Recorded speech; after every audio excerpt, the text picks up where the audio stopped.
story tonight about a local journalist who's really just kept his head down, and it's working out for him. The Dan York State of Mind program is brought to you in part by Lookout Rhode Island and Takeo Comfort Solutions. You know, we often talk about the system as kind of a general term or a cliche, but this was the system that was blocking local journalist Phil Isle from actually accomplishing what seems to be a worthy journalistic project. Yet, a federal judge finally saw through the muck of what he was jammed up with, and he got a break, and he's here to tell the story. He's been here a couple of times telling the story, trying to get somebody to pay attention to the idea that justice was not being done, or journalism, or a combination of both. So stay tuned for that conversation, all right? Thanks for tuning in on this Tuesday evening. Let's just check in on the rundown on a couple of things that are happening, and there really is the predictable sparring over the attack in Chelsea and perhaps, I guess, New Jersey. The headline here, bomb suspects rambling note mentions Boston Marathon. So this guy had a lot of copious notes. We're not exactly sure whether he's an ISIS sympathizer, an Al-Qaeda sympathizer. The investigators will think there's an important distinction. Many of you probably do not. Now we find out that, gee, surprise, there's some trouble in the family. In fact, his dad came out today and mentioned some things about his violent behavior and having gone to the authorities about such. Here's a wrap-up on the politics of it, though. I don't know. These are experts. That's what they do. They profile. After a weekend of terror attacks, Donald Trump said the country must use profiling techniques. He was at a loss, however, to explain the target or methods. Honestly, whatever it is, but I'm not using the term Muslim. I'm saying you're going to have to profile. We're going to have to start profiling. In Florida, Trump said the screening process must consider an applicant's worldview. You can't have vetting if you don't look at ideology. The wounded suspect in the latest New York area attacks, Ahmed Khan Rahami, traveled to Afghanistan and Pakistan. Rahami is a naturalized U.S. citizen with access to legal rights. That appeared to irk Trump. His case will go through the various court systems for years, and in the end, people will forget, and his punishment will not be what it once would have been. What a sad situation.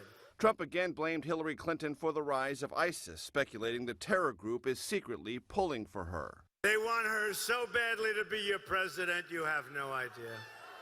Citing intelligence assessments linking Trump's statements to ISIS recruitment, Clinton turned the charge against Trump. A lot of the rhetoric we've heard from Donald Trump has been seized on by terrorists, in particular ISIS. Trump also said news that more than 800 individuals with deportation orders were mistakenly granted citizenship proves his claims that the current system must be strengthened. These are people that were supposed to be deported, and they were given full citizenship. They made a mistake. You know, the latter issue is something that we got to pay attention to. Just because Trump is saying something doesn't mean he's incorrect. The other, we'll cover some of the nonsense in a second here, but you know, diligence is not something that even anti-Trump folks, kind of like me, should turn their heads from. You know, when you look at a package like that story that we just played, Hillary Clinton makes a lot of sense, right? But she leaves you completely wanting in terms of what are we going to do about this kind of stuff. Donald Trump leaves you in a panic about him actually understanding things like due process. It seems to me he's upset that an American citizen, naturalized, but a citizen, is actually going to get due process in our courts. You know, the notion that this is terrorism and a different brand of it has got Donald Trump confused. Bomb, multiple victims, got it.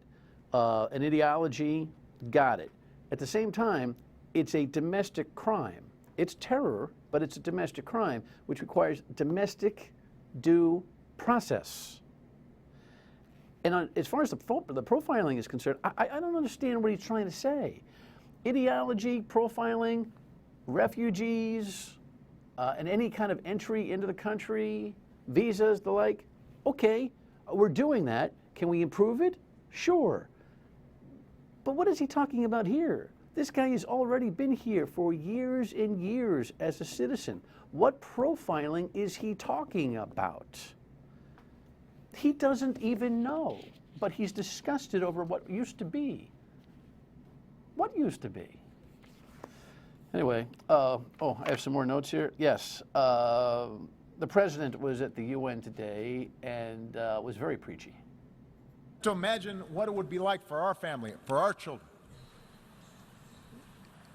if the unspeakable happened to us. Our international community must continue to work with those who seek to build rather than to destroy. Right, so, you know, he mixed messages from the president. Actually, he got after Russia pretty good in this whole dynamic of Middle Eastern challenge. I mean, Russia more or less has suggested that we are now, you know, fans of ISIS because we made a mistake and blew up 67 army soldiers from Syria. It is a complete mess, and the public is trying to, you know, work it out. Here's the latest poll. Hillary Clinton actually scotias back a little bit with a little bit more breathing room on the national level. You know, I took a look at an electoral college potential map. If Donald Trump actually won all the swing states, he still falls 4 electoral votes short of winning this election, which means Pennsylvania is the state that we're all going to be watching here. In the meantime, we'll see if this sticks. The Washington Post has a very intriguing story about Donald Trump actually using his foundation money to pay for legal issues involving his company. It's worth a read. It's very, very, I think, damning in some ways. And it's the kind of thing that he keeps blaming her for, or Bill Clinton for. I don't know if it'll stick. These stories stick, though. Skittles. You know, who doesn't like their Skittles, right? And so Trump Jr., you know, with diarrhea of the mouth or the keyboard, gets after this. He takes this meme that's been running around, I guess, on a comparison of refugee issues and Skittles. Look at this on Twitter. He copied this. If I had a bowl of Skittles and I told you just 3 would kill you, would you take a handful? That's our Syrian refugee problem. Well, that was genius. And then, of course, Junior, the genius, says the image says it all. Well, guess what? The Mars company gets involved in this and says, hey, listen, you know, we just make candy, man. Leave us alone. Now, we're not saying anything else because we don't want to take advantage of this and sell more Skittles. Actually, the most interesting thing about Donald Jr. is not running for office, okay? Frankly, he's actually sounded more reasonable than his father all the way through. I guess maybe the apple and the tree are getting a little bit closer together. But I find it more interesting that the Mars company had to get into the conversation and say, hey, knock it off. That's all we're going to say, because we certainly don't want to sell more Skittles. They will, because I was thinking today, you know what, I haven't had a bag of Skittles in a long time. And then I thought to myself, there's a reason. I'm trying to lose some weight.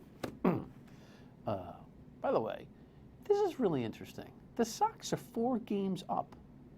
They beat Baltimore last night. They whipped up on my Yankees and sent them packing for the season. Is anybody talking about this anymore? Yes. Kev, who's talking about this? Everybody. At your water cooler? Why not? Okay, no, I'm just saying. Nobody has said a word to me about the Boston Red Sox in a month. I guess we hang. I guess we hang on to different water coolers. Yeah, we do. You're going to put me back on TV? Or you're just going to leave that up there for the rest of your life? Show some highlights. Oh, okay. Show some highlights. Boom. There goes another one. I don't know. I just thought it was interesting that the Sox are 4 games up, and this ought to be really exciting for everybody. I don't know. I think the Patriots dominate the conversation so much so that the Red Sox get second fiddle, but maybe I'm just not grounded anymore. All right, enough, okay? Told you I was going to. Right? Told you. Anyway, give me the headline on the thing that we're talking about here, will you? Thanks. This is really important. We'll show this again. We'll show this again in the next segment. Phil, come on in here. Are people talking about the Red Sox? They're talking about Trump. They are talking about Trump. Trump is overshadowing everything, with good reason. Yeah. And they're talking about Brady and the quarterbacks. Right. Yeah. I think the Sox are doing an incredible job, and I know they're filling Fenway. I get that, but it's really not the buzz. I got some other stuff going on, so I've been distracted myself. And when we come back, you'll hear about it. Stay with us.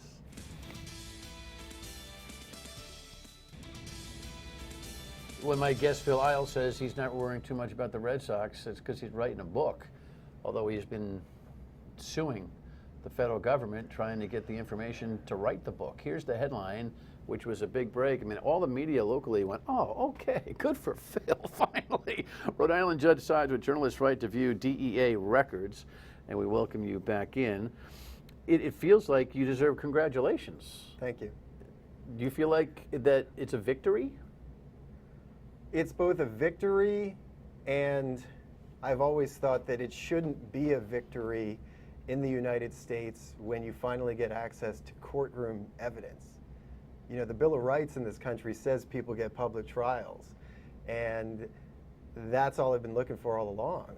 This trial happened to a guy that my dad went to med school with, who's now in prison for 4 consecutive life terms. It should not be a victory when you get access to evidence that sends a person to prison, but alas, since I've been hammering away at this for years, it feels like one. Sure. Reset the story real quick. Right now, there's a doctor serving 4 consecutive life terms in federal prison for prescription drug dealing. That's one of the longest sentences handed to a doctor in U.S. history. It's 2 more than the Boston mobster Whitey Bulger got. That guy went to college and med school with my dad. He got indicted in 2007. In 2009, as a young journalist, I heard about this. I said, whoa, that's crazy. I want to learn more. I dug into it when I was in graduate school, started writing about it, continued after. His trial happened in 2011. I've done over 100 interviews across 19 states. I've got hundreds of pages of personal letters with this guy. And most recently, I've been fighting tooth and nail with the help of the Rhode Island ACLU and 2 pro bono attorneys, Neil McNamara and Jessica Jewell at Nixon Peabody, got to give them a shout out, to secure the release of the evidence from his trial. You had to fight. How long have you been fighting for the evidence now? I mean, we've done a couple of You have, and I want to thank you because you got this. You understood that this mattered, right. And I appreciate you having me by. Yeah, you came to an obstacle in the road exactly when? There were a lot of obstacles. The trial ended in May of 2011, and in the next year, I started asking people, before I filed a FOIA request, for access to the evidence. I said, hey, can I see the stuff the jury saw? Everybody said no. The judge said no. By the way, that request is freedom of information. Right. Right. The judge said no. The prosecutor said no. The clerk said no. At this point, it was starting to get a little weird. So February 1st, 2012, a couple weeks before his sentencing, I officially asked the government via a Freedom of Information Act request if I could see these materials. So in one sense, the clock starts February 1st, 2012, or later in that month when they acknowledge receiving my request. 3 years later, we still really hadn't gotten much. They'd been delaying. They withheld a bunch of stuff. They redacted a bunch of stuff. So in March of 2015, again with the help of the Rhode Island ACLU, we sued and we filed an official complaint in Rhode Island saying, hey, we want a judge to rule on this, whether this stuff ought to be released. So it's over 4 years since I filed my request, and it's over a year since we filed that lawsuit. Well, it was interesting because you filed here. I mean, That's the right. federal court system is a national system. It is. You filed here, the case is out there. So the U.S. Attorney's Office had to be the designated front line for the federal government to fight you on a case that they never tried. Yeah, I mean, the story has tendrils all over the place. This guy lived in Chicago. His crimes took place in Ohio. He's in prison in Florida. The DEA is in Virginia in the D.C. area, and I'm here. So there's stuff going on all over the place. And I do feel, because I'm a Rhode Island guy and I'm somewhat of a known entity here, it was great to be able to do this in Rhode Island. We got a great judge, Judge McConnell. The Rhode Island ACLU was wonderful. My lawyers are wonderful. And for now, we won. Although I can say the government can still appeal this. And if they appeal, the documents still won't be released. I always tell people the fight over the release of John Lennon's FBI file lasted 13 years. And we're only in year 4 or 5. So if they decide to appeal, we don't know yet, it could keep going. Wow. It's probably dangerous to ask you what your gut says about whether they will. I stopped listening to my gut a while ago, and I kind of assume the worst. I hope they don't. I don't think it's the best use of our taxpayer money for them to keep fighting this. Well, since you've been watching this story so carefully from your perspective and driving it, you obviously glean, and you're a journalist, so you've got this capability to see the other side's argument. Sure. So what would you think they would rest their appeal on? What rational argument do you think they might have that, They'll doubles down on what their argument was not to give you the information. They have argued all along. This has always been about courtroom transparency, my side on one hand, and medical privacy on the other. A lot of the evidence, the majority of the evidence in this trial was sensitive medical information, prescriptions, death certificates, toxicology reports, things that outside of a courtroom. Of the victims. Of the victims, correct. Not the defendant. Correct. Not the convicted. Right. Right. Third party, innocent third parties, as the judge referred to them in his decision. And look, I'm sympathetic to that. Outside of a courtroom, medical information is private. We have laws against that. Inside of a courtroom, it gets dicey because you have conflicting impulses. On one hand, the Bill of Rights says we do public trials in this country, and for good reason. On the other hand, and this is what I presume they would argue in an appeal, I'm not encouraging them to appeal, they would probably, as they've said all along, say there are privacy interests here that cannot be broken. The judge did not buy that. Right. So when we come back, we'll talk about where the story, there's a book he's trying to write, might end up, and what the big picture is. Stay with us. Phil Isle is my guest. By the way, you may remember Phil used to write for a pretty well-known local newspaper that went wah, wah, wah. Providence, Phoenix, almost 2 years in October. Yeah, and I think the community has suffered for it, don't you think? Yeah, we in this state, we need as many eyes as we can get on what's going on politically, but also culturally. Yeah, no doubt about it. I'm sure a lot of people would second the notion that that publication and your work is missed. If there's no appeal, by the way, what's the appeal time frame for the federal government to appeal this judge's decision that finally released the medical information and evidence that you were looking for in this trial that you were profiling, where a gentleman who was your dad's roommate was convicted of selling prescription drugs? What's the window? I think they have to say... Selling or pushing, by the way? They said he was dealing drugs under the guise of pain management. Okay. The feds have what window? I'm not sure. I don't think it's too long, maybe a month or two. Okay. If they do not appeal and they just let this thing go, you get back to the business of doing what? What was your mission here? It's no secret that the United States is in the midst of an awful opioid epidemic. Terrible. Prescription drugs on one side, heroin on the other. I'm sure you've had people on the show talking about that. We as a society, as a country, ought to be talking about that. And in fact, the president, in one of his weekly addresses in May, said, when we talk about opioid abuse as a public health problem, it is, more people will seek the help they need. Talking about this is good.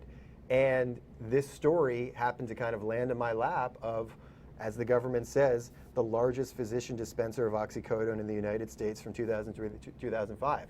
I happen to have this close personal connection to a guy that was dealing drugs, according to the government, in what has been called ground zero for the national prescription drug epidemic. This is a big story. And although the government, through its delays, has made sure this story didn't really get out in a timely manner, we're now 5 years after his trial. Unfortunately, this epidemic's only gotten worse. Where's the story going in your mind? Do you know yet? Well, you got to see the evidence, right? Because you're a journalist, and you got to see whether you think, whether the evidence comes out that, was it a judge or a jury, by the way? A jury. A jury got it right. Do you want to leave the impression that you were in an advocacy position for the defendant here? Do you know? Look, I've always do you know where you're going with the story? The Judge McConnell in my decision cited Serial and Making a Murderer, two popular true crime stories, one a podcast, one a Netflix series, that partly because of the attention they brought on their cases resulted in real changes. In Serial, I believe the defendant's getting a new trial. In Making a Murderer, one of the defendants is getting released from prison. This isn't, I see his point. His point was just that scrutiny is a good thing because it can reveal flaws. He made clear in a footnote that wasn't what he was saying necessarily in this case. Meaning he wasn't the judge wasn't judging the case. Exactly. Are you judging the case? Does your instinct I didn't come tell in you? with, my instinct is not that this guy, as he has professed to me time and again, is innocent and doesn't belong in jail. I saw enough outside of the evidence that made me think there was some really shady stuff going on here. I went to the town in southern Ohio where this took place about 10 times. I went to the street, a little out of the way place where there was a house that had no sign where he was practicing. I interviewed the neighbor next door who said cars were showing up at all kinds of the night, people stumbling up to her house, knocking on the door. This was not a traditional or seemingly legitimate operation. With that said, that word legitimate is important because that's the word that the whole trial hinged on. The law by which you prosecute someone for dealing prescription drugs hinges on this subjective notion of legitimacy. On one hand, legitimate treatment of pain. On the other hand, illegitimate dealing drugs. Were the customers or the patients, if you will? All this stuff is, what do you call them? What were they coming to this doctor? His name, by the way. Dr. Volkman. Dr. Volkman. Were they coming to this doctor because he was empathetic or sympathetic to their cause and would push the boundaries of proper prescription writing, or was he just, preying on these people for profit? You don't know yet. I think it's really complicated. I think there were some legitimate pain patients there. I think there may have even been legitimate pain patients who perhaps wanted extra to make a little money on the side, because you can do that with pills. Or perhaps there were people who were just doing it to get the pills to sell. I think the whole thing, there were shades of gray in all of this, and as a journalist, that's what I wanted to explore. But even within a proper prescription, yes, I can give you 30 Vicodin because I pulled your tooth, right? And you take 2, right? And you put it in the medicine cabinet, and you can let it expire, properly dispose of it. Somebody gets at it and abuses it, or you can sell it. So even within a legitimate prescription, you can't control what it is that people do with that medicine. I saw someone who recently got a book deal about the Flint case, and she said that, she has her book deal, but there is no shortage of stories that need to be done about the Flints. There is no shortage of stories that need to be done about the opioid crisis. We aren't even near getting a handle on it. We're still figuring it out. It's super complicated stuff. It involves addiction. It involves these pills that in one person's pocket, if they have a legitimate prescription, is legal.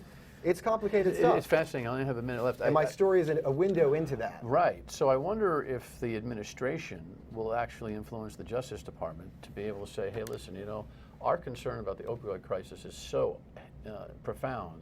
Why don't you lighten up on this thing? Let this guy write his document. We'll see. I mean, they've been digging their heels at every step of the way.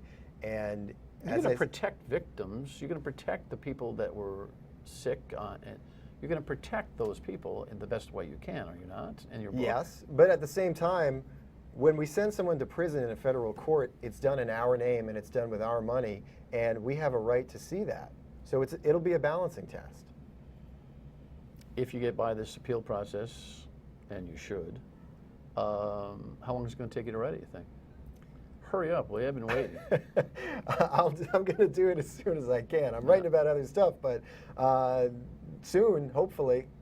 This is a major step, and it's a big gust of wind in my sails. I see you on a national platform once this thing is done. I think you do too, because the conversation is really important, right? Well, I hope so. I appreciate you saying that, and I appreciate you having me here. Thank you. Thanks, Phil. Final word when we come back. Stay with us.